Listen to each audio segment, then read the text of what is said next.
Sandy, hello. It's good to talk to you. I haven't spoken on radio out there for years now. Yes, it's lovely to be back talking to you, Barry. I really enjoyed our last interview, but it was a bit noisy in the background. That's So right. it's a bit more quiet. We spoke at a Nexus conference. Now, you're, of course, involved in the whole area of magnesium with your company, Elektra Magnesium, of course.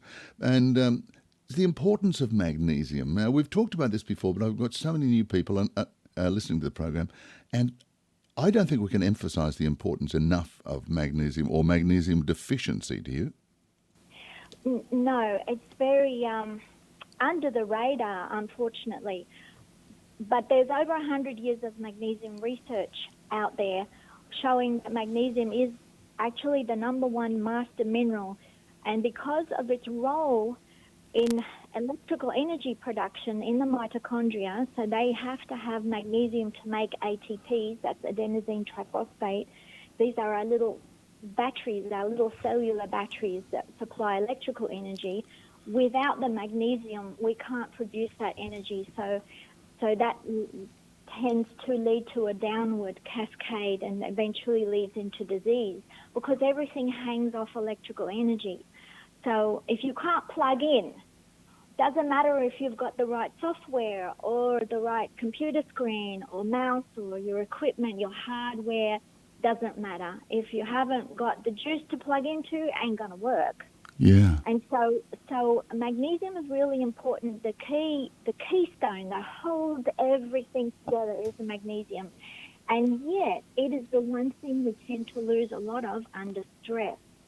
So not only do we not have enough in the environment anymore in the food supply because of the industrial farming methods, and it's affecting people's digestive systems, so we can't then digest food very well or because of the over-processing and over-packaging and the chemicalization of foods and the GMO and all the rest of the stuff that keeps eroding away the magnesium supply.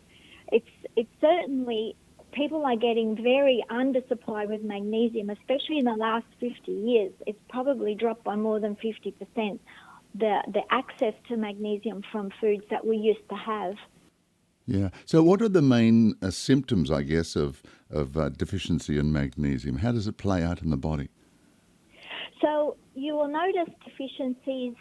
First of all, it'll affect muscles, and you might get twitches and cramps or any kind of involuntary muscle spasms.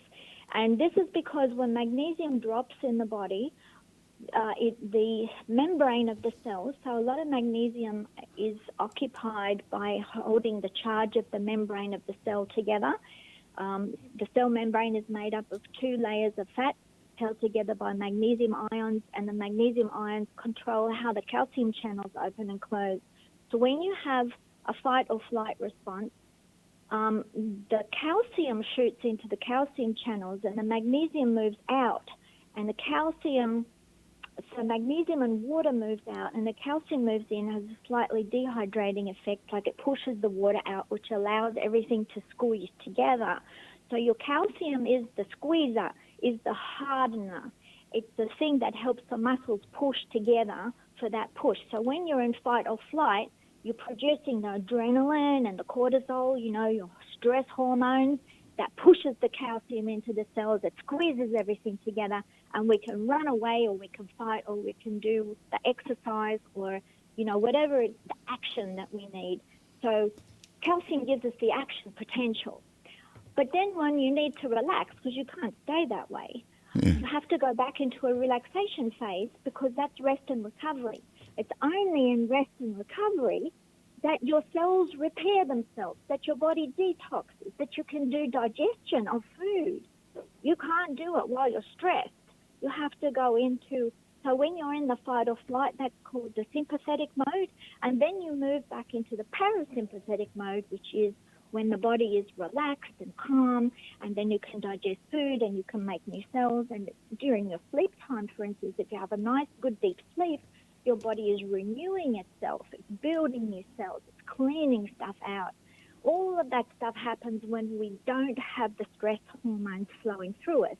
So magnesium dampens down the stress hormones. They've done studies and they've shown as you lift magnesium supply, it dampens down the stress response.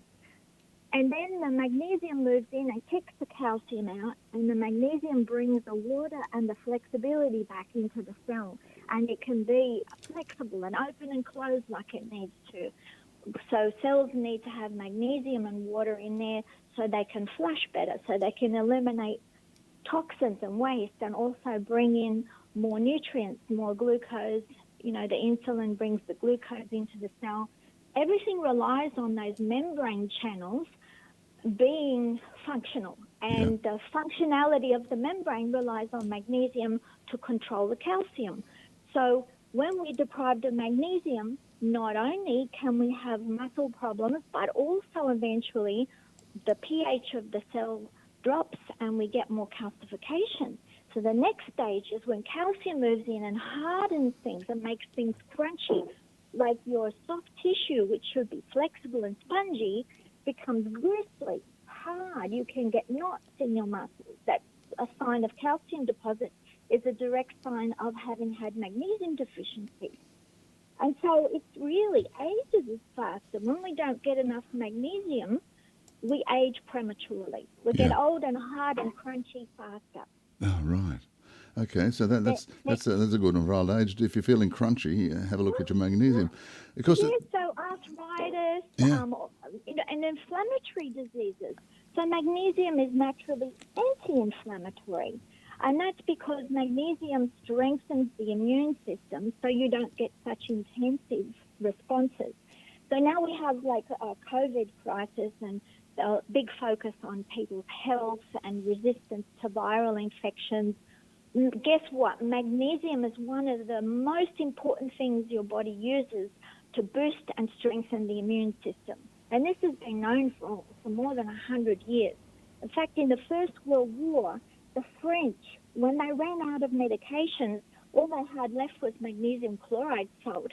So they made solutions and they found that the soldiers recovered and healed much faster from their injuries that's when interesting. they were soaking and bathing in the magnesium. Yeah. Well, as you said, with the incredible situation in the world today, with the stress and the anxiety and the depression and everything that's going on, not only on Australia, of course, our program goes all over the world. So people everywhere can relate to that. So is it important then that they actually start to take magnesium and or apply it or absorb it or whichever way they choose? And will that help cope or help them cope with the situation at the moment? Look, any kind of magnesium will help somewhat, but there are better forms and better ways of getting it into you. So, for instance, tablets and powders, which are what most people are familiar with, that will give you some magnesium, but the problem is with digesting it. So a lot of people don't make enough stomach acid, you can't digest the tablets properly, and then you get a high concentration passing through the bowel, and the bowel wall itself, the endothelial lining, is very sensitive, and it can only cope with a small dilution of magnesium, such as what would be in natural spring water or foods. And they've done studies about this as well. As they raise the concentration of magnesium in the liquid, more and more was jettisoned out the back end, like it wasn't going through the bowel wall itself. Right. Yeah. So you end up getting diarrhea with high concentrations of magnesium through the bowel because it just can't get inside the body from the bowel enough. But through the skin, you can get a lot more magnesium because it's a bigger reservoir. So the epidermal layer, the outside layer of the skin, is made of collagen structures, and it's a bigger container. It's like a larger dinner plate. And when you soak in the magnesium, or you can use, we've developed a range of magnesium pre-moisturizers and lotions. When you put that on, it sits inside the skin like a dinner plate, and the little capillaries, the little blood vessels underneath, draw the magnesium inside the body over time in a sustained manner. So your body is always in control what it takes on board. Nothing artificial, nothing chemical. It's just food, it's just nutrition that doesn't need any further digestion, it's just waiting there for the body to absorb it as is needed over time. Yeah, and the good thing about it is, as you were telling me the other day before we had our chat, that the body can never over magnesium absorb, in other words, the body No, will control it. yes, exactly, through the skin. So a lot of times people have these days digestive issues. They're not making enough stomach acid, or they've got other kinds of issues which inhibit maybe leaky gut, or some people have kidney problems. If you start to have calcium depositing in the tubes of the kidneys, it means that they kind of let go of too much magnesium, too many minerals, and you end up urinating out too much magnesium. That's called hypomagnesuria. And so those people are in a high need category. So at the high end, and this could be pregnant women, athletes, people with diabetes, people just generally under high stress, could be losing a lot more magnesium because the kidneys are letting go of too much and not recycling enough. And so we need a lot more. We need like 1,000 milligram or more a day for just normal maintenance, whereas someone else could get by with 300, 400, or 500 milligram a day. And we're all different. It just depends on your individual needs. The beauty of transdermal magnesium absorption is the body is always deciding what it needs, and it can fluctuate from day to day depending on if you've had a very stressful day. It's going to take up more than another day where you're relaxing in your hammock out the back. So, this is a beautiful natural system where you don't have to count, actually. You just have to make available enough magnesium and let the body decide, and it will give you symptoms if you're not getting enough. And if everything is balancing out and you're feeling good, then you're getting enough. So you're just using the body as a measurement tool to tell you enough, not quite enough, add some more, done. Yep, yeah, that's great. Now, Sandy, I know we can only talk for a certain amount of time on this program. We can talk again a bit later on. But why is it, if it's such a natural thing the body needs, and magnesium is not a drug, it's not manufactured by a chemical company or a big pharma or whatever, why aren't doctors... Yeah, it's a salt. Now, why aren't doctors advising more about absorbing magnesium, getting magnesium into your body, rather than saying, here's a script, go off and get some chemicals? Well, look, they're not trained when they go through university. They don't get enough tuition and training in the area of nutritional health, unfortunately. I would like to see in the future that change.